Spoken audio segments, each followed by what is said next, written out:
world and world leaders, all for the benefit of the United States. We look forward to the meetings. Why not have witnesses, Mr. President? Is that a right on climate change, Mr. President? Oh, I'm a big believer in the environment. The environment to me is very important. Thank you. What about witnesses, Mr. President? What about witnesses, sir? What's your message to the senators at the trial, sir?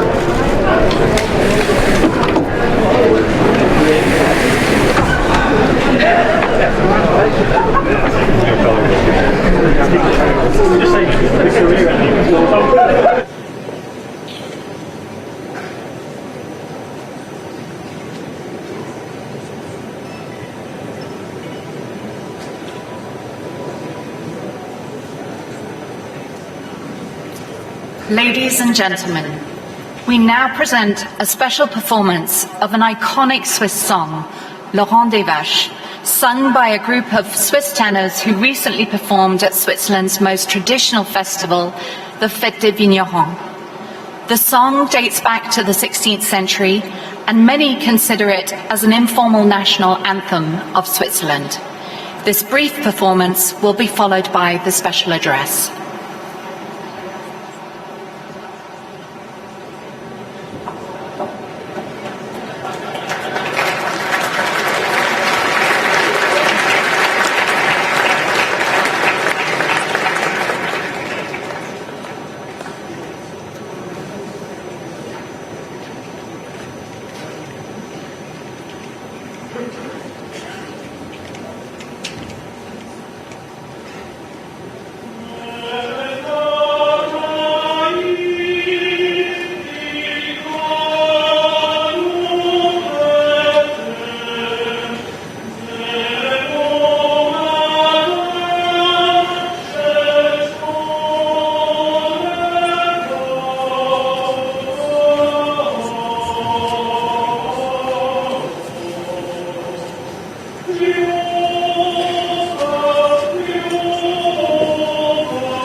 Mr. President, welcome back to this stage. Here in the beautiful Swiss Alps, and we have arranged for you the best sunshine which we can offer. We are pleased that you have chosen to join us again, this time for the opening session of the 50th annual meeting of the World Economic Forum in Davos. It is an honor to host you, Mr. President, on this very special occasion. And you have here in the room and in some overflow rooms, you have really the best of what the global business community can offer, in addition to over 300 representatives from governments. You return to Davos accompanied by a strong delegation of cabinet secretaries and senior officials is testimony to the fact that you recognize the need for America to maintain a prominent role on the global stage. In the past 3 years, the United States, by any metric, experienced a story of economic growth and dynamism. Stock market performance alone is one indication, as is the record low unemployment rate. Investors are showing deep confidence in the short and long-term potential of the US economy.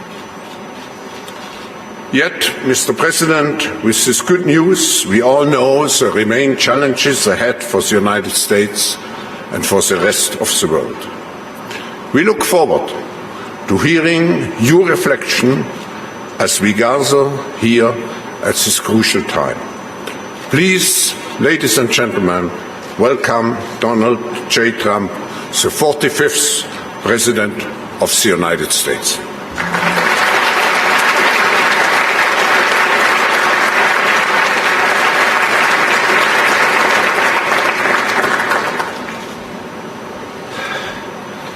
Well, thank you very much, Klaus, and a very special congratulations on your 50th year hosting the annual meeting of the World Economic Forum, a truly amazing achievement. It's an honor to address the distinguished members of this organization for the second time as president. When I spoke at this forum 2 years ago, I told you that we had launched the Great American Comeback. Today, I'm proud to declare that the United States is in the midst of an economic boom, the likes of which the world has never seen before. We've regained our stride, rediscovered our spirit, and reawakened the powerful machinery of American enterprise. America is thriving, America is flourishing, and yes, America is winning again like never before. Just last week alone, the United States concluded 2 extraordinary trade deals. The agreement with China and the United States, Mexico-Canada agreement, the 2 biggest trade deals ever made. They just happened to get done in the same week. These agreements represent a new model of trade for the 21st century, agreements that are fair, reciprocal, and that prioritize the needs of workers and families. America's economic turnaround has been nothing short of spectacular. When I took office 3 years ago, America's economy was in a rather dismal state. Under the previous administration, nearly 200,000 manufacturing jobs had vanished. Wages were flat or falling. Almost 5 million more Americans had left the labor force than had gotten jobs, and more than 10 million people had been added to the food stamp rolls. The experts predicted a decade of very, very slow growth, or maybe even negative growth, high unemployment and a dwindling workforce, and very much a shrinking middle class. Millions of hardworking, ordinary citizens felt neglected, betrayed, forgotten. They were rapidly losing faith in the system. Before my presidency began, the outlook for many nations was bleak. Top economists warned of a protracted worldwide recession. The World Bank lowered its projections for global growth to a number that nobody wanted to even think about. Pessimism had taken root deep in the minds of leading thinkers, business leaders, and policymakers. Yet despite all of the cynics, I had never been more confident in America's future. I knew we were on the verge of a profound economic resurgence if we did things right, one that would generate a historic wave of investment, wage growth, and job creation. I knew that if we unleashed the potential of our people, if we cut taxes, slashed regulations, and we did that at a level that's never been done before in the history of our country in a short period of time, fixed broken trade deals and fully tapped American energy, that prosperity would come thundering back at a record speed. And that is exactly what we did, and that is exactly what happened. Since my election, America has gained over 7 million jobs, a number unthinkable. I wouldn't say it, I wouldn't talk about it, but that was a number that I had in mind. The projection was 2 million, we did 7, more than 3 times the government's own projections. The unemployment rate is now less than 3.5%, and at 3.5%, that's a number that is the lowest in more than 50 years. The average unemployment rate for my administration is the lowest for any U.S. president in recorded history. We started off with reasonably high rate. For the first time in decades, we are no longer simply concentrating wealth in the hands of a few. We're concentrating and creating the most inclusive economy ever to exist. We are lifting up Americans of every race, color, religion, and creed. Unemployment rates among African Americans, Hispanic Americans, and Asian Americans have all reached record lows. African American youth unemployment has reached the lowest it's ever been in the history of our country. African American poverty has plummeted to the lowest rate ever recorded. The unemployment rate for women reached the lowest level since 1953, and women now comprise a majority of the American workforce. That's for the first time. The unemployment rate for veterans has dropped to a record low. The unemployment rate for disabled Americans has reached an all-time record low. Workers without a high school diploma have achieved the lowest unemployment rate recorded in U.S. history. Wages are rising across the board, and those at the bottom of the income ladder are enjoying the percentage by far largest gains. Workers' wages are now growing faster than management wages. Earnings growth for the bottom 10% is outpacing the top 10%, something that has not happened. Paychecks for high school graduates are rising faster than for college graduates. Young Americans just entering the workforce are also sharing in America's extraordinary prosperity. Since I took office, more than 2 million millennials have gotten jobs, and their wages have grown by nearly 5% annually, a number that was unthinkable. Nobody would have ever thought it was possible 3 years ago. A record number of Americans between the ages of 25 and 34 are now working.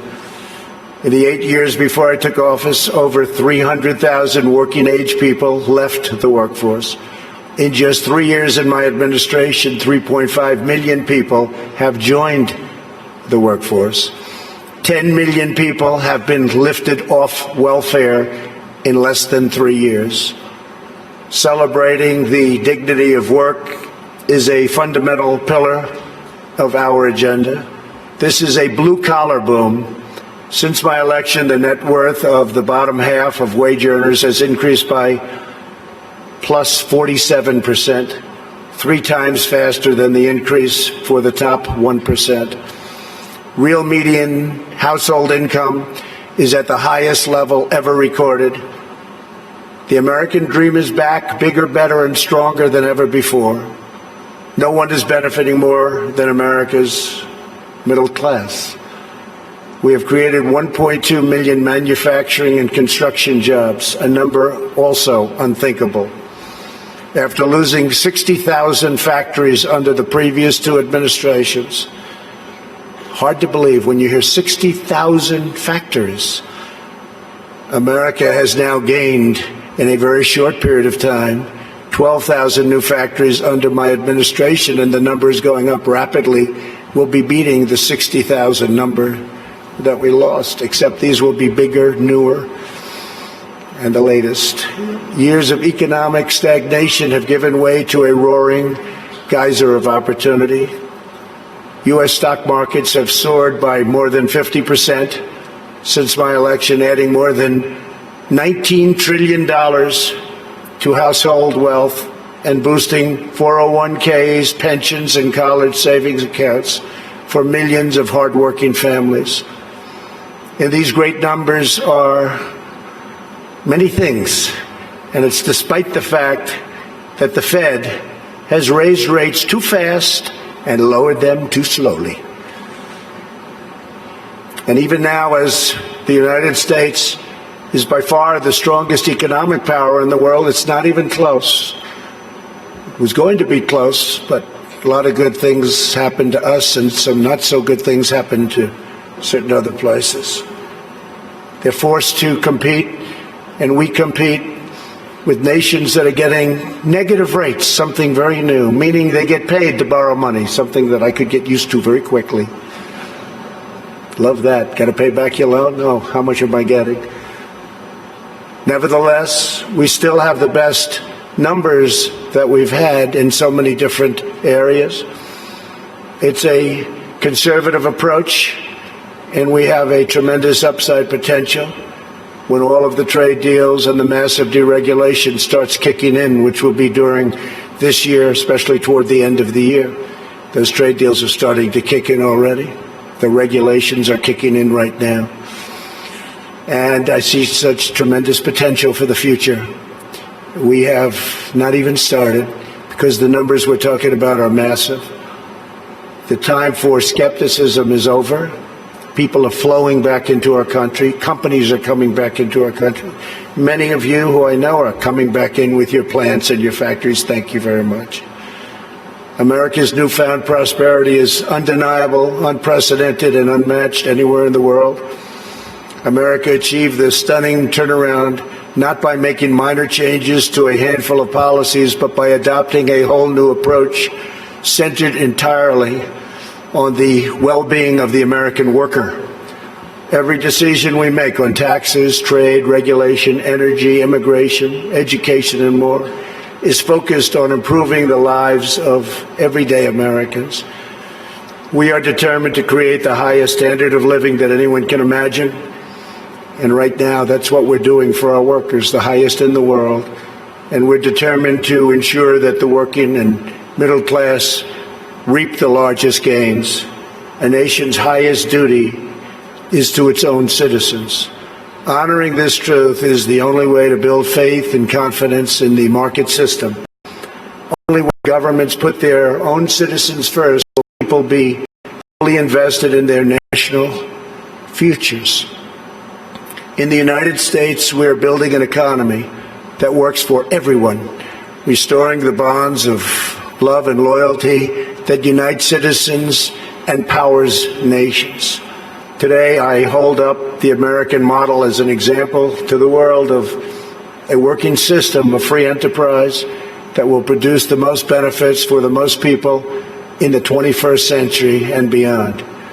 A pro-worker, pro-citizen, pro-family agenda demonstrates how a nation can thrive when its communities, its companies, its government, and its people work together for the good of the whole nation. As part of this new vision, we passed the largest package of tax cuts and reforms in American history. We doubled the child tax credit, benefiting 40 million American families and lifting 650,000 single mothers and their 1 million children out of poverty, and out of poverty quickly. We passed the first ever tax credit for employers who provide paid paternal leave for employees earning $72,000 or less annually, and passed paid family leave for government employees as a model for the country. We made child care much more affordable and reduced or eliminated child care wait lists all across the nation. Our child care reforms are supporting working parents and ensuring their children have access to high-quality care and education, all of which they very much deserve. We lowered our business tax from the highest in the developed world down to one that's not only competitive, but one of the lower taxes. We created nearly 9,000 opportunity zones in distressed communities where capital gains on long-term investments are now taxed at zero, and tremendous wealth is pouring into areas that for 100 years saw nothing. The 35 million Americans who live in these areas have already seen their home values rise by more than $22 billion. My administration has also made historic investments in historically black colleges and universities. I saved HBCUs. We saved them.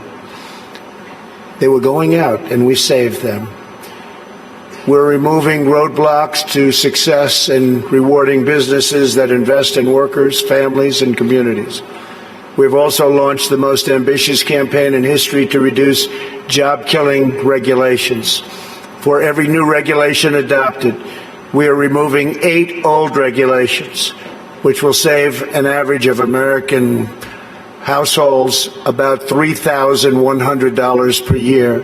It was going to be for everyone, we do 2, but we were able to lift that to 8, and we think that's going to go quite a bit higher. We still have a way to go.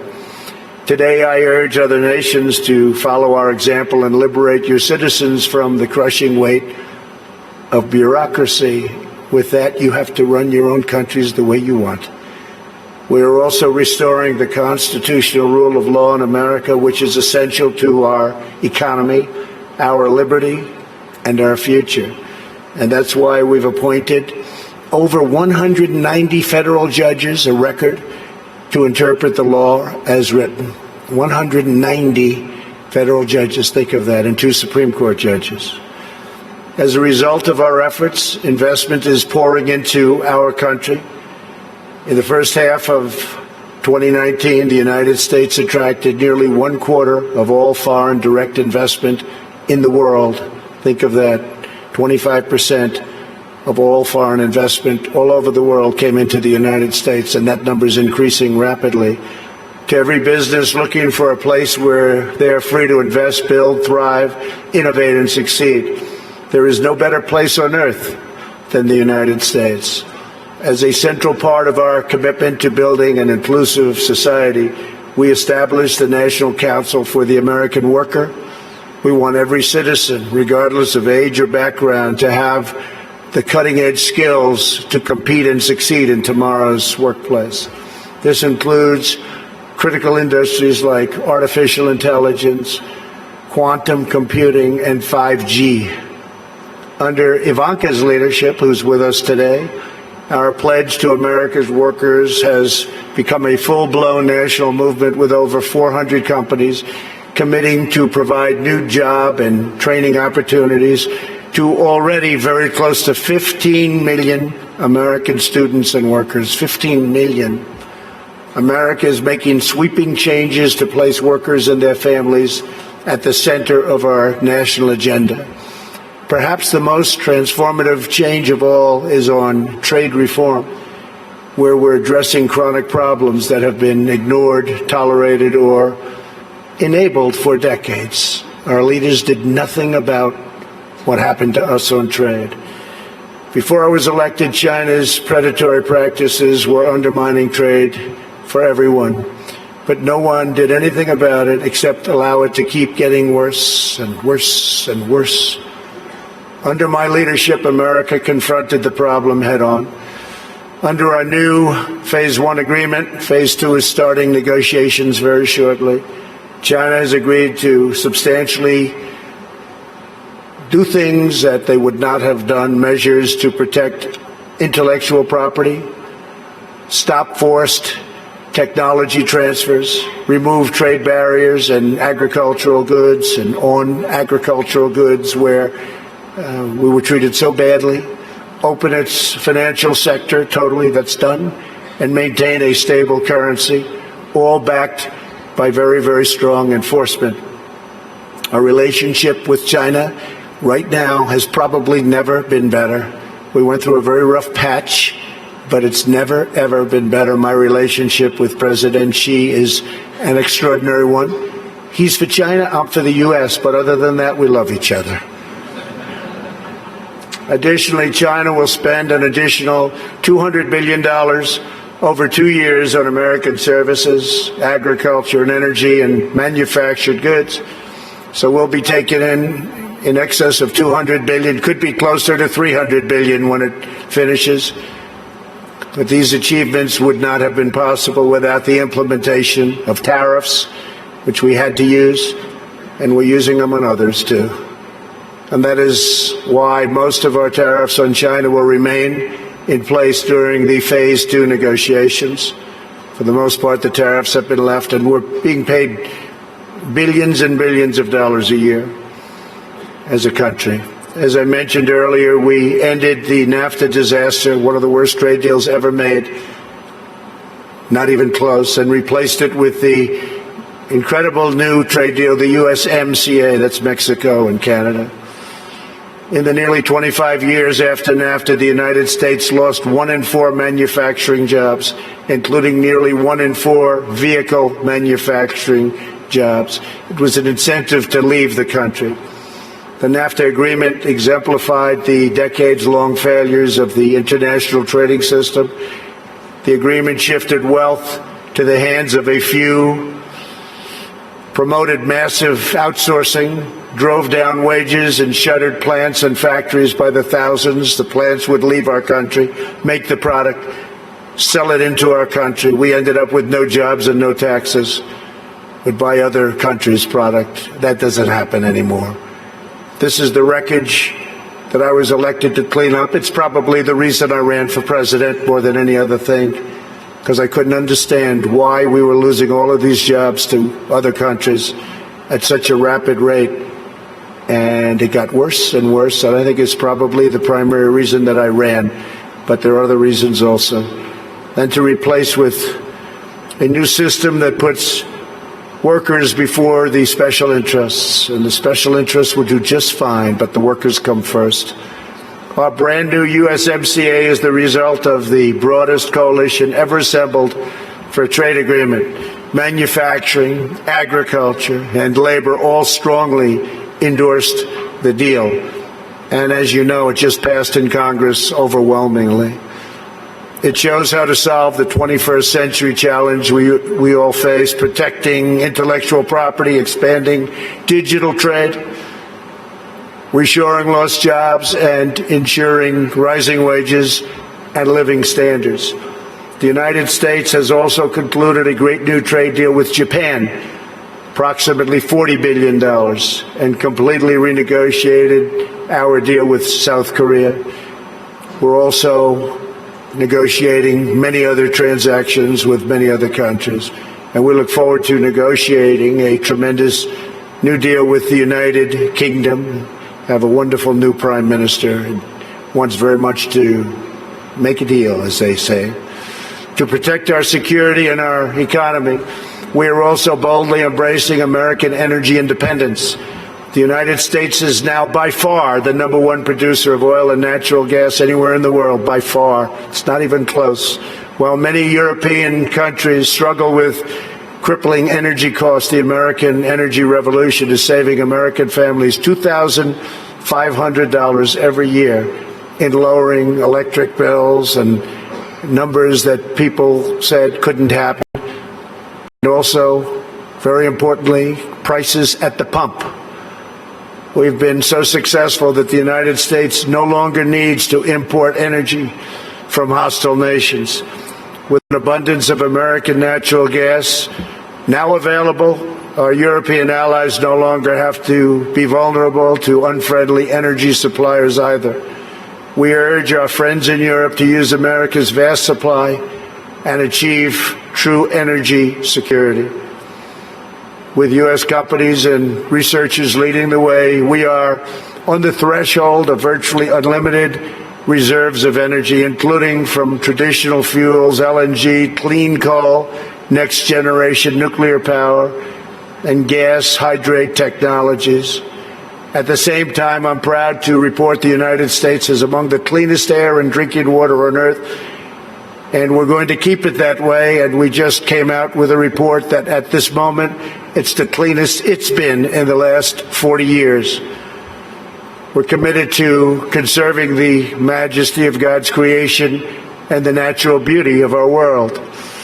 Today, I'm pleased to announce the United States will join 1 Trillion Trees initiative being launched here at the World Economic Forum. 1 trillion trees. And in doing so, we will continue to show strong leadership in restoring, growing, and better managing our trees and our forests. This is not a time for pessimism. This is a time for optimism. Fear and doubt is not a good thought process, because this is a time for tremendous hope and joy and optimism and action. But to embrace the possibilities of tomorrow, we must reject the perennial prophets of doom and the predictions of the apocalypse. They are the heirs of yesterday's foolish fortune tellers, and I have them, and you have them, and we all have them. And they want to see us do badly, but we don't let that happen. They predicted an overpopulation crisis in the 1960s, mass starvation in the 70s, and an end of oil in the 1990s. These alarmists always demand the same thing: absolute power to dominate, transform, and control every aspect of our lives. We will never let radical socialists destroy our economy, wreck our country, or eradicate our liberty. America will always be the proud, strong, and unyielding bastion of freedom. In America, we understand what the pessimists refuse to see: that a growing and vibrant market economy focused on the future lifts the human spirit and excites creativity, strong enough to overcome any challenge by far. The great scientific breakthroughs of the 20th century, from penicillin to high-yield wheat to modern transportation and breakthrough vaccines, have lifted living standards and saved billions of lives around the world, and we're continuing to work on things that you'll be hearing about in the near future, that even today, sitting here right now, you wouldn't believe it's possible that we have found the answers. You'll be hearing about it, but we have found answers to things that people said would not be possible, certainly not in a very short period of time. But the wonders of the last century will pale in comparison to what today's young innovators will achieve, because they are doing things that nobody thought even feasible to begin. We continue to embrace technology, not to shun it. When people are free to innovate, millions will live longer, happier, healthier lives. For 3 years now, America has shown the world that the path to a prosperous future begins with putting workers first, choosing growth, and freeing entrepreneurs to bring their dreams to life. For anyone who doubts what is possible in the future, we need only look at the towering achievements of the past. Only a few hundred miles from here are some of the great cities of Europe, teeming centers of commerce and culture. Each of them is full of reminders of what human drive and imagination can achieve. Centuries ago, at the time of the Renaissance, skilled craftsmen and laborers looked upwards and built the structures that still touch the human heart. To this day, some of the greatest structures in the world have been built hundreds of years ago. In Italy, the citizens once started construction on what would be a 140-year project the Duomo of Florence, incredible place. While the technology did not yet exist to complete their design, city fathers forged ahead anyway, certain that they would figure it out someday. These citizens of Florence did not accept limits to their high aspirations, and so the Great Dome was finally built.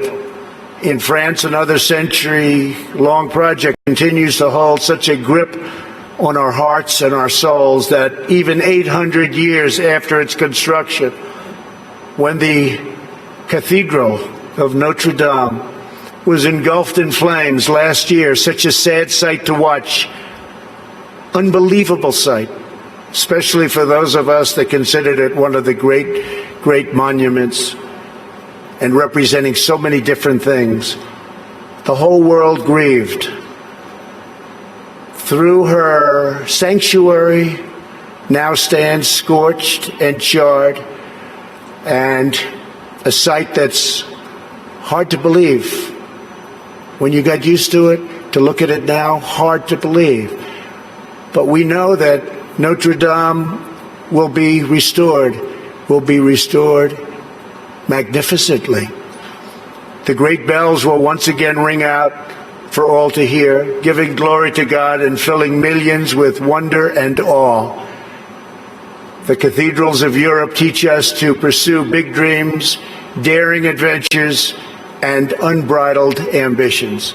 They urge us to consider not only what we build today, but what we will endure long after we are gone. They testify to the power of ordinary people to realize extraordinary achievements when united by a grand and noble purpose. So together we must go forward with confidence, determination, and vision. We must not be timid or meek or fearful, but instead we must boldly seize the day and embrace the moment. We have so many great leaders in this room, not only business leaders, but leaders of nations. And some are doing such a fantastic job. We work together very closely.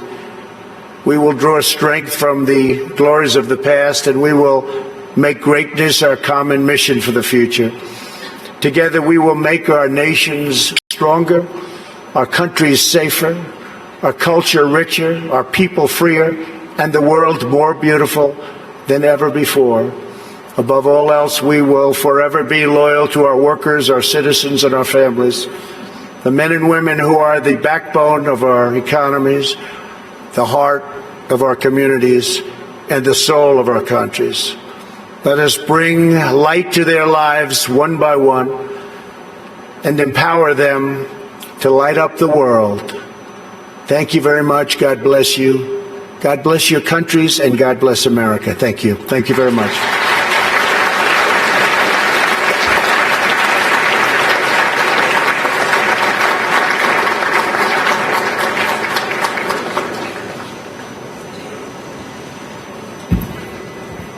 Mr. President, thank you for your speech and congratulations for what you have achieved for your economy, but also for your society. We discuss here very intensively the question of inclusiveness, but all your politics certainly are aiming to create better inclusiveness for the American people. I want to thank you personally, particularly for injecting optimism into our discussions. We have many problems in the world, but I think we need, as you said, we need dreams. And we have all the capabilities, technology, leadership to realize those dreams. So thank you again, Mr. President, for having joined us here at the opening of the 50th anniversary of the World Economic Forum.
And you'll pick it up on the forward. Well, I'll crank it up as much as that, but can't go on that frequency. This is your room. Yeah, just don't worry about any of that stuff. It's not facing the right way.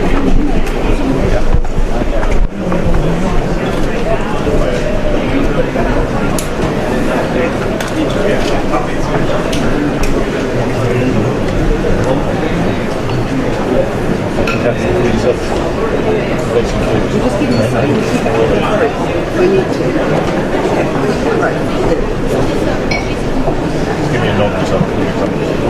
I'll see you. You'll hear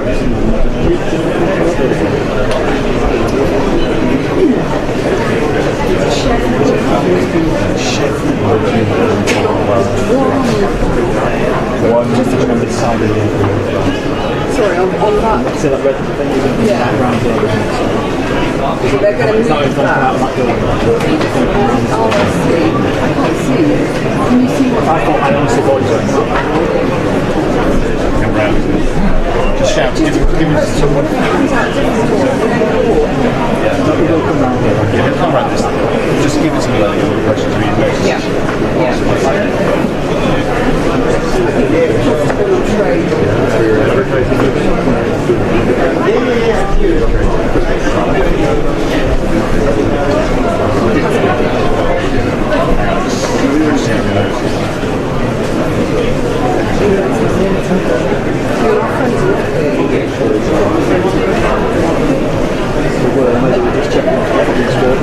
He's technically upwards, so My house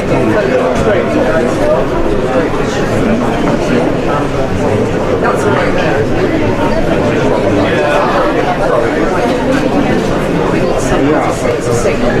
Oh, excuse me, sir. I was just trying to ask a question.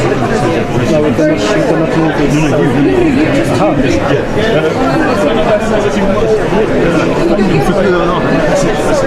so she can see. I will move across this crap across. Sorry. Is that right like that? Then I've got a direct line of vision. Sorry, it's on one. I'm sorry, sir. It's just on one shelf to get it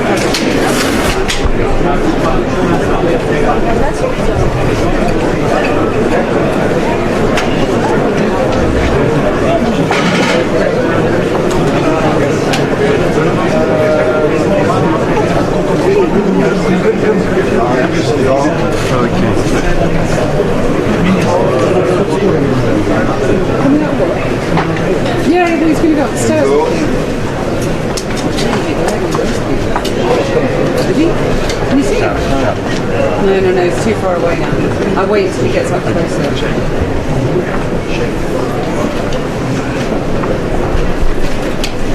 I'll do one more trade tomorrow. There's something else happening. Dawn's closed.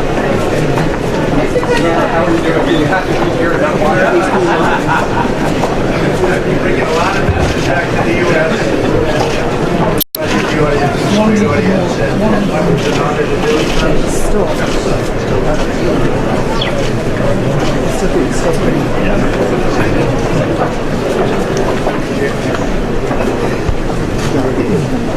Many will be coming to the United States and It's all down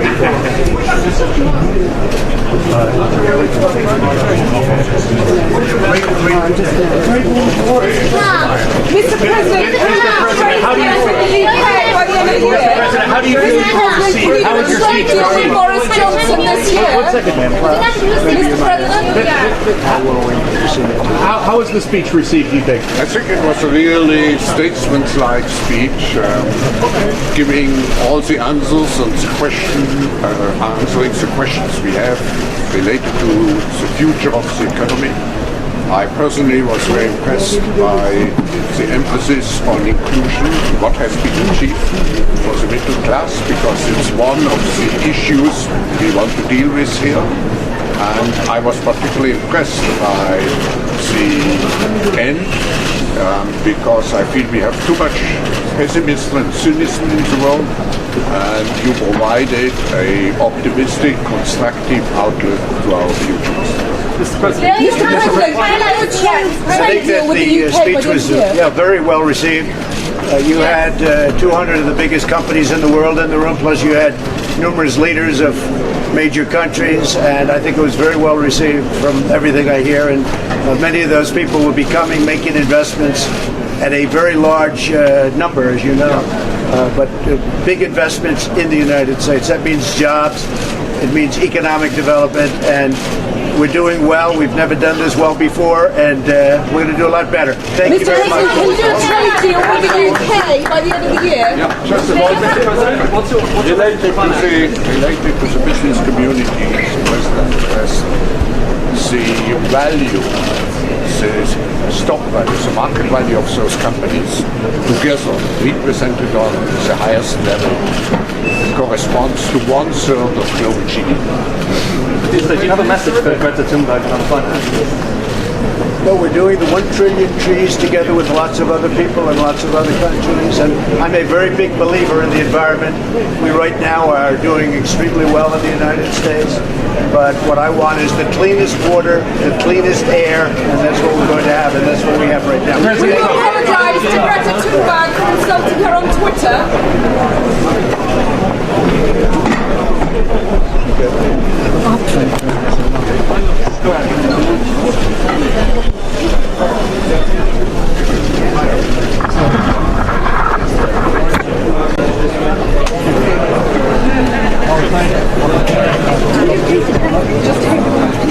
Yeah, you can do now. He's gone now, so you can do it. Sorry, Jay's going to do a piece of it. He's still up there, no, go around because you might be able to see him.